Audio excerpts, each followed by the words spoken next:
Hey everyone, it's me Serene. Today I'm going to be showing you how to install my newest preset, which is called eris.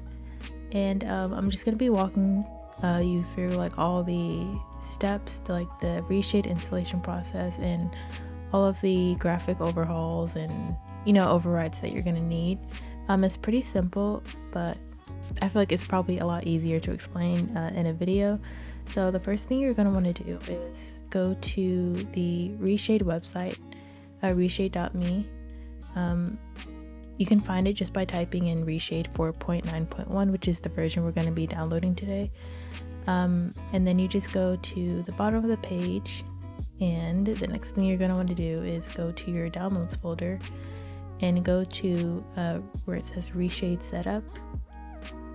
You're going to want to double click that, and when it says click here to select a game, you click it, and you're not going to find The Sims 4 in this section right here, so you want to go to browse. It's going to be in your bins folder. I keep my bin folder on my SSD just because of space, so I believe that it's on, if you go to Windows C, program files, and it should be in Origin or Origin Games.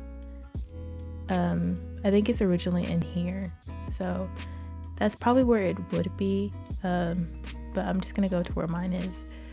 You go to Game and then Bin, you go to the very bottom, it's gonna be TS464, and so it's gonna ask you which rendering API The Sims 4 uses. It's gonna be Direct 3D9, and it's gonna say it already have it installed on my computer. So I'm not gonna go any further than this, but I will tell you what you're gonna want to do after this point. So it's gonna ask you what shaders you want, and you're gonna want to check them all. Personally, I don't have all of them installed. I unchecked the ones that mention like bulge, pinch, and swirl, which are like visual effects. You're really not gonna need it, and it's like a jump scare every time I click it, so I just unchecked it. Personally, I would just go ahead and install all of them except like the one that I just mentioned, just in case you install other people's presets and then you don't have to like go back and reinstall the shaders that you're gonna need.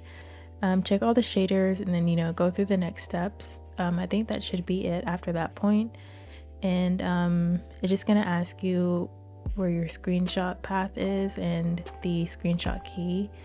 You don't have to do all of that right now. When you load up the game, it's gonna go through a tutorial and show you how to do all of that other stuff, so I wouldn't worry about that now. The next thing you're gonna want to do is go to Patreon, which is where the graphics overhaul mod is, by Sims for Sims 4, and it's gonna be this page right here. You're going to want to click the alt clipping version because we're going to be downloading these Shadows for Days by pictureamoebae. So you click alt clipping, and I also have the no fade on everything mod because it's kind of frustrating when you're trying to take a picture and all the trees are gone and then like the Sims like disappear and reappear. So it's optional, but I would suggest you download that as well. So you're going to click alt clipping and pop over to, all this is going to be linked in the description by the way, but you're going to go to Amoebae's page and you're going to install Shadows for Days. If you don't want to install the overhaul, they do have a version, so you don't need to have the graphic overhaul mod, because this one has its own version in the mod, so it's really up to you. I personally use both and I like the way it looks, so I have the graphic overhaul and then I have this one as well.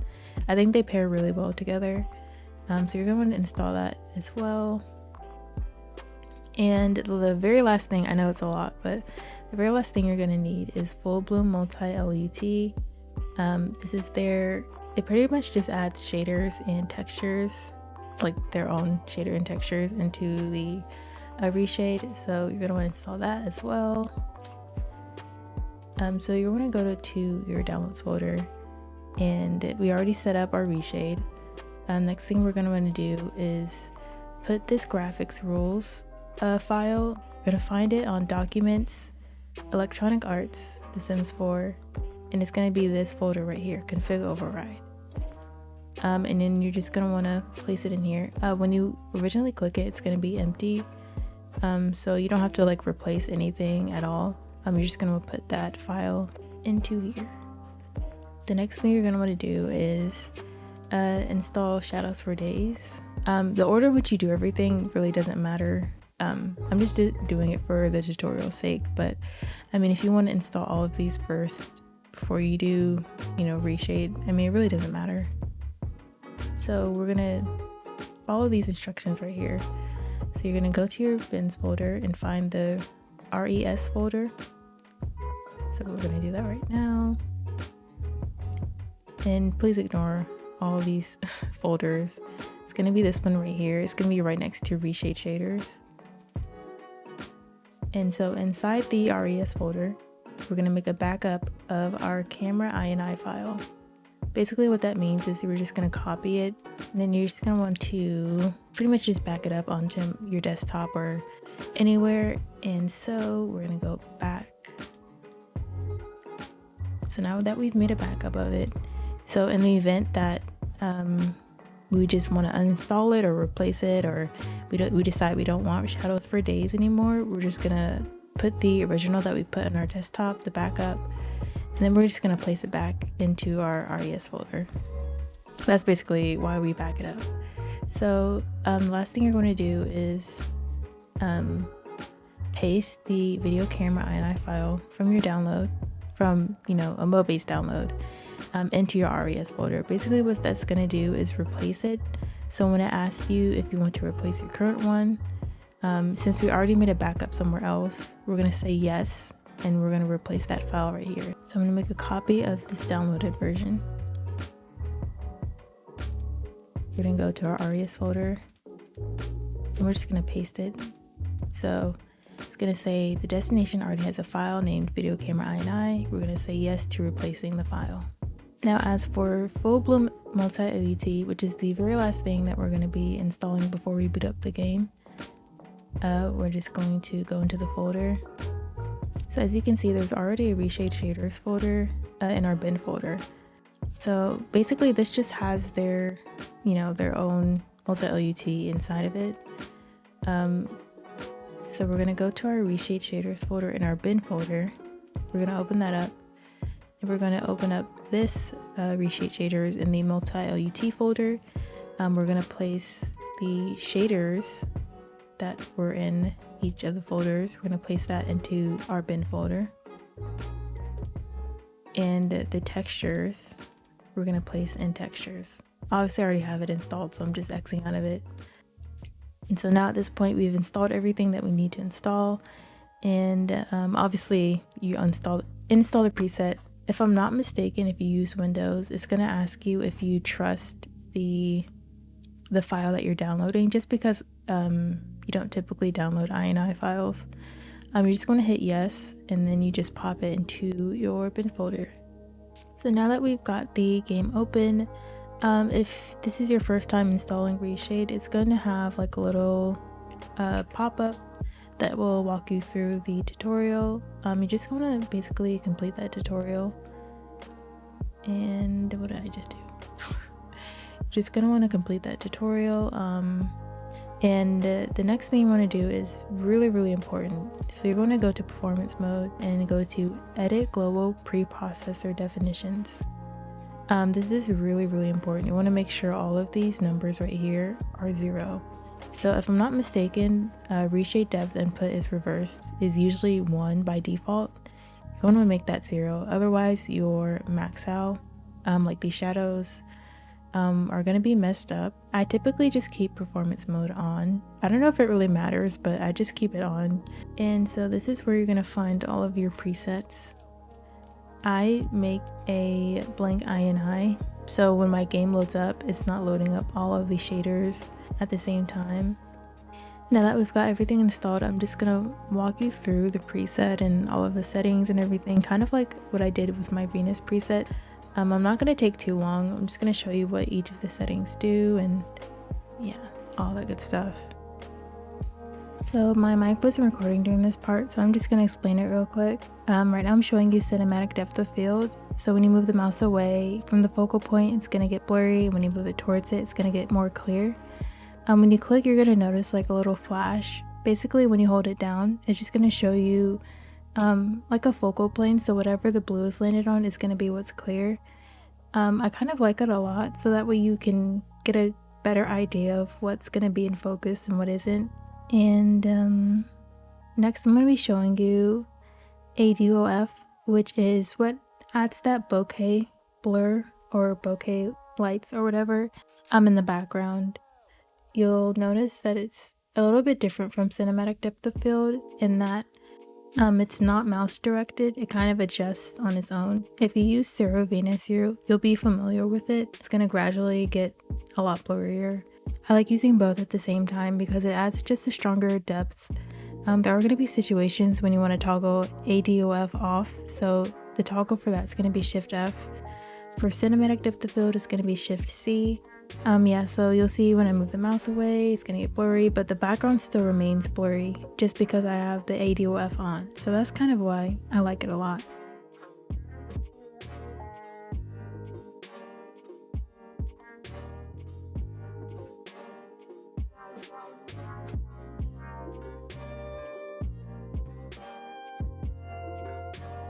When you see that I toggle it on and off, you'll see it becomes more blurry, and same for cinematic depth of field.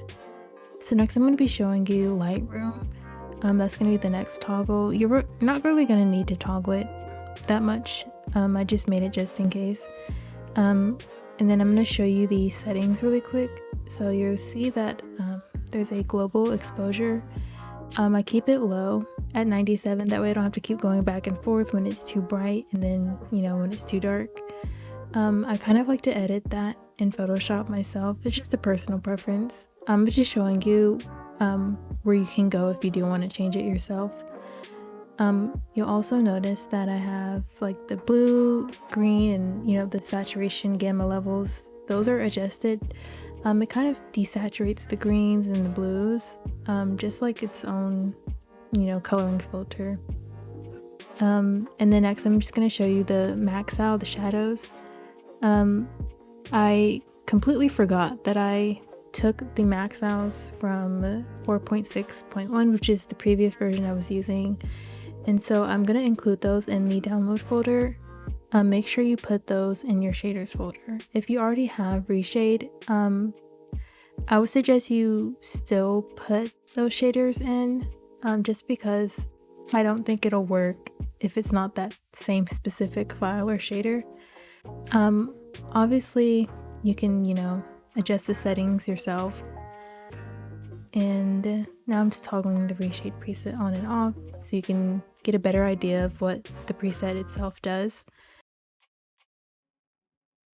I also want to mention that I've never seen the preset without the graphics overhaul and without shadows for days, so I have a feeling it's gonna look kind of different.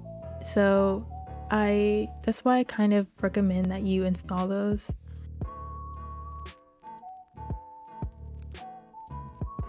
The preset itself is very subtle.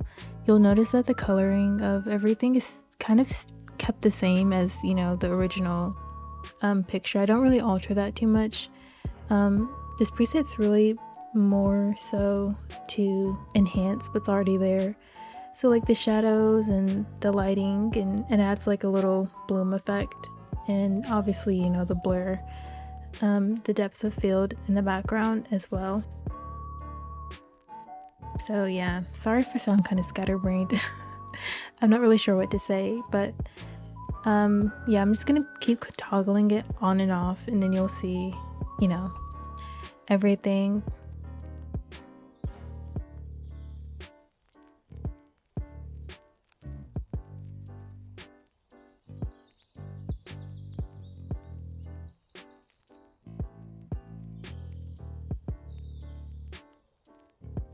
So that's gonna be the end of the video. At the very end, I'm gonna put some pictures so you can see like a side-by-side of everything, with it toggled on and off. If you guys have any questions or you need any help or anything, Don't be afraid to ask me on Tumblr, to send me a message or send me an ask on Tumblr. Pictureamoebae has like a master list of reshade frequently asked questions. So I would probably refer to that first before you ask me, because I'm not an expert. Definitely don't be afraid to ask any questions. And like I always say, I'm not sure when I'm gonna post next, just because, you know, life gets in the way. But I will see you guys when I see you.